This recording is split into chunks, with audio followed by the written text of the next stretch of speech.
தெற்க பார்த்தா அருமையான தரைதளம், முதல் தளம், இரண்டாம் தளத்திற்கு உண்டான வரைபடத்தை பார்க்க போறோம். இந்த வரைபடம் மூலமாக நிறைய தகவல்கள் பார்க்குறோம். இதே மாதிரி இன்னொரு வரைபடம் சவுத் ஃபேசிங், அது கிரவுண்ட் ஃப்ளோர் ஃபர்ஸ்ட் ஃப்ளோர் இருக்கு. குழிப்பொருத்தம் எப்படி கண்டறிவது, குழிப்பொருத்தத்திற்கு உண்டான அமைப்பு என்ன? ஸோ ஒன்னொன்னா இந்த வரைபடம் மூலமாக பார்த்து நீங்க தெரிஞ்சுக்குவீங்க. ஸ்கிப் பண்ணாம கடைசி வரைக்கும் பாருங்க. வாங்க வரைபடத்துக்கு உள்ள போய் பார்ப்போம். ஸோ இந்த வரைபடத்திற்கு உண்டான அமைப்பு பாருங்க. 35.75க்கு 64. ஒரு குழிங்கிறது 34க்கு 34. ஸோ சதுரடியை டிவைடட் பை 8.03 வகுத்தமையானால் கிடைப்பது உங்களுக்கு குழி. அப்ப சதுரடியும் டிவைடட் பை 8.03 வகுத்தம்னா உங்களுக்கு கிடைக்கிறது 285 குழி. குழி பொருத்தம்ங்கிறது வாஸ்துவில் மிக முக்கியமான பங்கு வகிக்குது. திருமணம் செய்யும் போது பையனுக்கும் பொண்ணுக்கும் 10 பொருத்தம் பார்க்குறோம்ல, இது மாதிரி கட்டடத்தினுடைய வெளியளவு நிர்ணயம் செய்து 11 பொருத்தங்கள் அறியப்படுது. அந்த வகையில் 285 குழி எல்லாருமே பார்த்து தெரிஞ்சுக்கலாம். ஸோ அதில் ஆந்திராவில் கம்பல்சரியாக ஃபாலோ பண்ணுறாங்க. ஸோ அதில் தமிழ்நாட்டில் இருந்து சென்றது தான் இந்த குழி பொருத்தம். பெரிய பெரிய கோவில்களும் அரண்மனைகளும் தமிழ்நாட்டில் இப்போ வரைக்கும் நல்ல லைவாக இருக்குது. இது மாதிரி கட்டடம் கட்டுவதற்கு உண்டான சிறந்த வல்லுநர்கள் இப்போ கிடையாது. இதுக்கு முன்னாடி அப்போ எல்லாம் கட்டினது இந்த குழி பொருத்தத்தை வச்சு தான் கட்டியிருக்கா. அந்த வகையில் இந்த மனைக்கு பேர் பசுமனை. பசுமனை, சிம்மமனை, கருடமனை, யானை மனை. காக்கை மனையும் கழுதை மனையும் புறாமனையும் வைக்கக்கூடாது, பாம்பு மனை வைக்கக்கூடாது. மொத்தம் 8 மனைகள். அதில் 4 மனை சிறந்தது, 4 மனை சிறந்தது கிடையாது. அதுல இந்த மனைக்கு பேர் பசுமனை. ஜாதகத்தில் எந்த கிரகம் வலுத்திருக்கோ அதற்கேற்றாற் போல் நீங்க மனையை தேர்ந்தெடுக்கணும். உதாரணத்திற்கு சுக்கிரன் வலுத்திருந்தால் என்ன மனை வைக்கலாம், குரு வலுத்திருந்தால் என்ன மனை வைக்கலாம் அப்படின்றது சொல்லப்பட்டிருக்கு. அது மாதிரி அடியன் இப்ப எடுத்திருக்கிறது பசுமனை. இது ஜாதகம் அடியன் பார்த்ததுக்கு அப்புறம் தான் இந்த மனையை தேர்ந்தெடுத்திருக்கிறோம். இது மாதிரி நிறைய அன்பர்களுக்கு நாங்க வரைபடம் அமைச்சு கொடுக்குறோம், திருத்தம் பண்ணி கொடுக்குறோம். சிறந்த வாழ்க்கையும் நலமாகவும் இருக்கின்றார்கள். ஸோ உங்களுக்கும் இது மாதிரி வரைபடம் திருத்தமோ தேவையோ நீங்க கேட்டு வாங்கிக்கலாம். இந்த கட்டடத்திற்குண்டான வயது பொருத்தம் 95 ஆண்டுகள். So age of the building நிறைய பேர் ஃபாலோ பண்றதில்ல. எப்போ நீங்க அந்த பில்டிங்கினுடைய அவுட்டர் டு அவுட்டர் மெஷர்மெண்ட் எடுத்து குழிப்பொருத்தம் பார்க்குறீங்களோ, இந்த இயற்கை சீற்றத்தினால் நிறைய இப்போ சமீபத்தில் கூட ஒரு வீடியோ பார்த்துருந்தேன், யூடியூப்ல வந்திருந்தது. ஸோ அதெல்லாம் அந்த நல்ல பெரிய வெள்ளம் வரும்போது அந்த பில்டிங்கை அடிச்சுக்கிட்டு போயிடுது. ஸோ அதற்கு காரணம் இந்த வயது பொருத்தம் பிழையாக உள்ளது. ஒரு பில்டிங் மாத்திரம் இருக்கு, அதுக்கு பக்கத்தில் இருக்கிற பில்டிங் போயிடுது. ஸோ அப்போ வயது பொருத்தம் எப்படி இருக்குங்கிறது நீங்க தெரிஞ்சுக்கலாம். ஸோ வயது பொருத்தம் நாமளே நிர்ணயம் செய்ய முடியும். வாய்ப்பு இறைவன் ஒரு பூமியில ஒருத்தவர் வசிக்கிறதுக்கு உண்டான ஆயுட்காலம் 120 ஆண்டுகள். அதில் நம்ம வாழ்ற வாழ்க்கையில செய்யற கர்ம வினைகளும் நாம செய்யற சின்ன சின்ன பிழைகளால நம்ம உடல் ஆரோக்கியத்துல பிழை ஏற்பட்டு கொஞ்சம் வயசுலயோ இல்லை 80-85 வயசுலயே போற மாதிரி இருக்கும். 120 ஆண்டுகள் வாழ்றவங்கெல்லாம் சைனாவில் நிறைய பேர் இருக்காங்க, இந்தியாவிலையுமே நிறைய நார்த் சைட்ல இருக்காங்க. அது மாதிரி அந்த பில்டிங்கினுடைய வயது 11 பொருத்தத்துல 9 பொருத்தம் உள்ளது. அந்த வகையில இப்ப இது பாத்தீங்கன்னாக்கா ஒரு சவுத் ஃபேசிங், தெற்கு பார்த்து உள்ளது. ஸோ தெற்க பார்த்த வீட்டிற்கு உண்டான அட்மினிஸ்ட்ரேட்டர் யாருன்னா செவ்வாய். அதற்கு ஹெட் ஆஃப் த காட் யாருன்னாக்கா முருகப்பெருமான். இஞ்சிக்கு மிஞ்சின மருந்தும் கிடையாது, சுப்பிரமணியருக்கு நிகர் தெய்வமும் கிடையாது. ஹால் பாருங்க, உங்களுக்கு சரியான ஒரு பெரிய அளவு, உள்ளளவும் வெளியளவும் வாஸ்துபடி இருக்கணும். ஹால் சரியாக வாஸ்துபடி இருக்கின்றது. ஸோ இதுல உங்களுக்கு பூஜை அறை ஈசான மூலையிலையும், ஈசானத்துல ஒரு பெட்ரூம். அது எப்பவுமே பெட்ரூம்னு தான் நாங்க எழுதுறோம். அது பிள்ளைங்க படிக்கிறதுக்கும் படுக்கிறதுக்கும் உண்டான ஒரு அமைப்பு. அதற்கு வாயுமூலையில டாய்லெட். ஒரு அன்பர் எங்ககிட்ட கேட்டார், என்னன்னா நீங்க வாயுமூலையில டாய்லெட் போடுறீங்களே சார், அது எக்ஸ்டன் ஆயிரும்லன்னு கேட்கிறாரு. நல்ல கேள்வி. அவர் கேட்கறது பிழையாக புரிந்து கொண்டார். அந்த டாய்லெட் அந்த இடத்துல போடலை அப்படின்னு வச்சுக்கோ. இப்ப ஈசானத்துக்கு உண்டானதுல டாய்லெட்டு வாயுமூலையில போட்டிருக்கும். அந்த இடத்துல போடலைன்னா வேற ஈசான மூலையிலையோ கண்ணிலையோ வாயுவில தான் போட முடியும். ஈசானத்திலையும் கண்ணிலையும் அக்னிலையும் ஒவ்வொரு அறைக்கும் நாங்க கொடுத்துருக்கிற வரைபடம் பாருங்க. இப்ப இதுல ஈசானத்துல இருக்கிற ரூமுக்கு வாயு மூலையில கிச்சன், தெற்க பார்த்த வீட்டிற்கு அக்னி தலைவாசல் சிறப்பு. அப்புறம் காமனா ஒரு டாய்லெட்டு, கன்னி மூலையில மாஸ்டர் பெட்ரூம். ஸோ நல்லா 16க்கு 16 அதற்கு உண்டான வாயு மூலையில உங்களுக்கு ட்ரெஸ்ஸிங் வித் டாய்லெட்டு. அப்ப அந்த வாயு மூலை தான் டாய்லெட். அப்ப அதை எப்படி எக்ஸ்டென்ஷனா எடுத்துக்கிறது? அந்த ரூமுக்கு ஈசானத்துல வாசல், கன்னி மூலையில பீரோ, கட்டிலுக்கு உண்டான அமைப்பு, அந்த ரூமுக்கு வாயு மூலையில டாய்லெட். இது ஏதாவது பிள்ளைன்னா நீங்க கமெண்ட் செக்ஷன்ல பதிவு பண்ணுவோம். என்கிட்ட போன்லயே பேசினார். நான் அதிகாரபூர்வமா கீழே இருக்கிற நம்பரை எங்களுக்கு டிராயிங் வேணும்னாக்கா நீங்க கீழே ஃபோன் பண்ணுங்க அப்படின்னு சொல்லி கொடுக்குறோம். அவர் எங்கிட்ட ஃபோன் பேசினார். நீங்க இதை கமெண்ட் செக்ஷன்ல பதிவு பண்ணுங்க. ஸோ பிழை அப்படின்றது நீங்க வந்து எங்களுக்கு குறியிட்டு காட்டிங்க. கண்டிப்பா இது பிழை கிடையாது. ஒவ்வொரு ரூமுக்கும் வாயு மூலையில இருக்கு. 2வது பெட்ரூமுக்கும் அதே மாதிரி கொடுத்துருக்குறோம். ஈசான மூலைங்கிறதுல பூஜை அறைக்கு ஈசான மூலையிலேயே போர்வெல், மழைநீர் சேரிப்பு, சம்பு.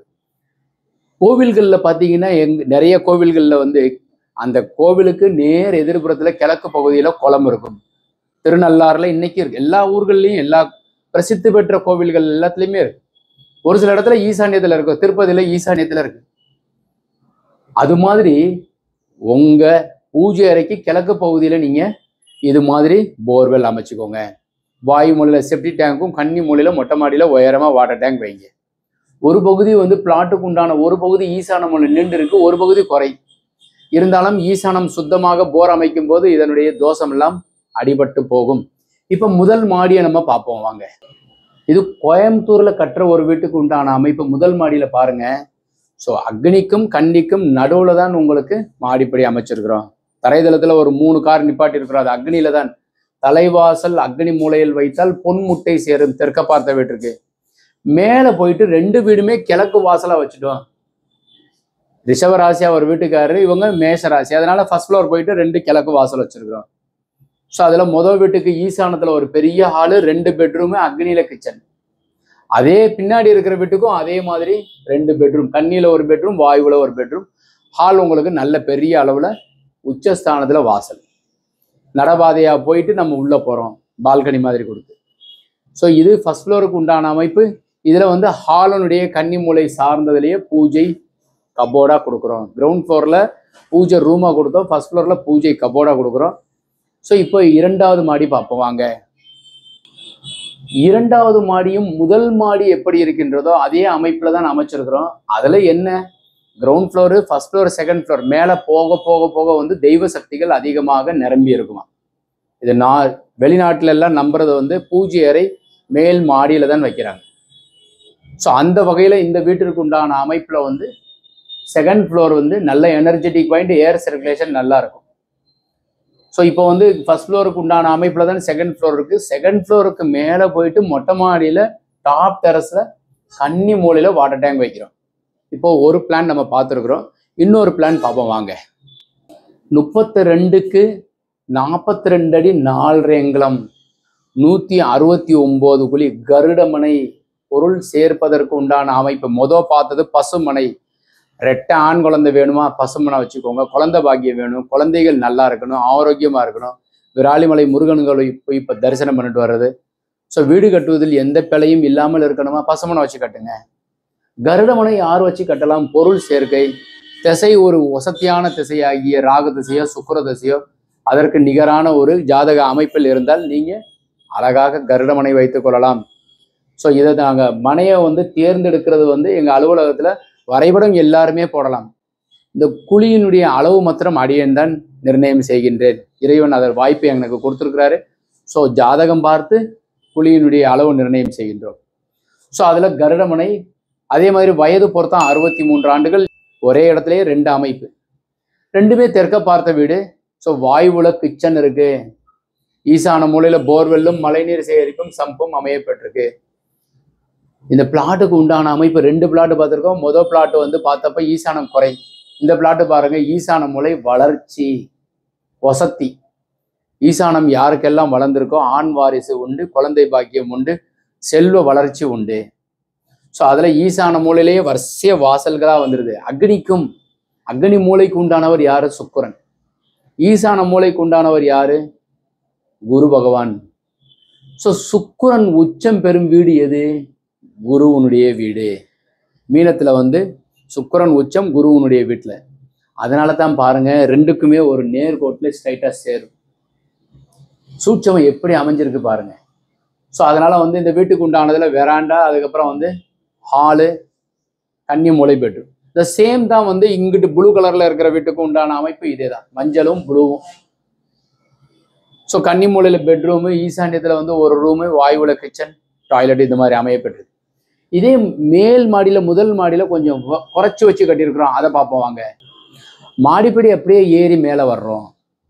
ஸோ மாடிப்படி ஏறி வந்தோம்னா ஃபர்ஸ்ட் ஃப்ளோரில் வந்து 2 வீடாக அமையப்பட்டிருக்கு, கீழே 2 வீடு. ஸோ இந்த வரைபடத்தில் பாருங்க, அக்னியில வாசல் 2 வீட்டுக்குமே இருக்கு. 2 வீடுமே வந்து 1 BHK தான். ஸோ ஏதோ ஒரு 8000 வருமானம் வரும்னு சொன்னாரு. அடியன் தான் இந்த வரைபடத்தை அமைச்சு கொடுத்தோம். ஈசானம் வளர்ச்சி வச்சு கட்டியிருக்கிறோம். அண்ணன் தம்பி 2 பேர், அதுக்கேற்றாற்போல் வரைபடம். ஸோ வெளிநாட்டில் இருக்கிறாரு அண்ணன், தம்பி உள்ளூர்ல இருக்கிறார். தம்பிக்காக தான் வடக்கு பக்கம், கிழக்கு பகுதி, மேற்கு பகுதி அண்ணன் கட்டிக்கிறாரு. ஸோ அதில் ஈசானத்தில் ஹாலாகவும், கன்னியில பெட்ரூம், மஞ்சள் ப்ளூ கலர் பார்த்தீங்கன்னா கன்னியில பெட்ரூம், ஈசானத்தில் ஹால். நல்ல குளிப்பொருத்தம், ஈசானம் வளர்ச்சி கொண்ட ஒரு மனை. நீங்கள் பிளாட் வாங்க போறீங்கன்னா உங்கள் ஜாதகம் பார்த்து இந்த மனை வாங்கலாமா? லிங்கம் சார், நீங்கள் எப்படி இதை வந்து தேர்ந்தெடுத்து சொல்வீங்க அப்படின்னாக்கா, உங்களுடைய ஜாதகம், உங்கள் மனைவியினுடைய ஜாதகம் பார்த்து இந்த மனை வாங்கலாமா, இப்போ வீடு கட்டுவதற்கு உண்டான யோகமா, திசை சரியாக உள்ளதா, நீங்கள் லோன் வாங்கினீங்கன்னா உங்களுக்கு அடையுமா, ஸோ நம்ம சரியாக வந்து நகநட்டெல்லாம் வச்சு தான் நம்ம கட்ட போகிறோம் அப்படின்னு சொன்னோம்னாக்கா, அதற்கு முழுவதுமாக உங்கள் ஜாதகத்திற்கு உண்டான பலன்கள், நீங்கள் வாங்கியிருக்கிற பிளாட்டு சரியாக உள்ளதா அப்படின்றத எல்லாமே சொல்கிறோம். எந்த கோவில் திசை நடக்கிறதுக்கு உண்டான கோவில், 7.5 சனி நடக்குது, எந்த 7.5 சனிக்கு எந்த கோவிலுக்கு செல்ல வேண்டும், வைநாசிகத்திற்கு உண்டான கோவில், 22வது நட்சத்திரத்துக்கு உண்டான கோவில், உங்க ஜாதகத்துக்கு யோகி யார், அவயோகி யார், யோகத்திற்கு உண்டான கோவில், கரணம் தப்பினால் மரணம், கரணநாதனுக்கு உண்டான கோவில், இது மாதிரி எல்லாமே படிச்சு கோவில்கள் ஒரு 5 கோவில் நாங்கள் சொல்றோம். ஸோ கோவில்கள் சொல்லி அதுக்கப்புறம் தான் நாங்கள் வந்து இந்த வரைபடமே தயாரிக்கிறோம். இது மாதிரி தயாரிக்கப்பட்ட வரைபடம் தான் இந்த 2 ஆப்ஷன். உங்களுக்கு ஒருவேளை இது மாதிரி வரைபடம் தேவைப்பட்டால் கீழே இருக்கிற நம்பரை கான்டாக்ட் பண்ணுங்க. ஸோ நலமாகவும் சரியாகவும் வாஸ்துபடி செய்து தருகின்றோம். இந்த தகவல் உங்களுக்கு பிடித்திருந்தால் லைக் பண்ணுங்க, ஷேர் பண்ணுங்க, கமெண்ட் பண்ணுங்க, சப்ஸ்கிரைப் செய்து வைங்க. வணக்கம்.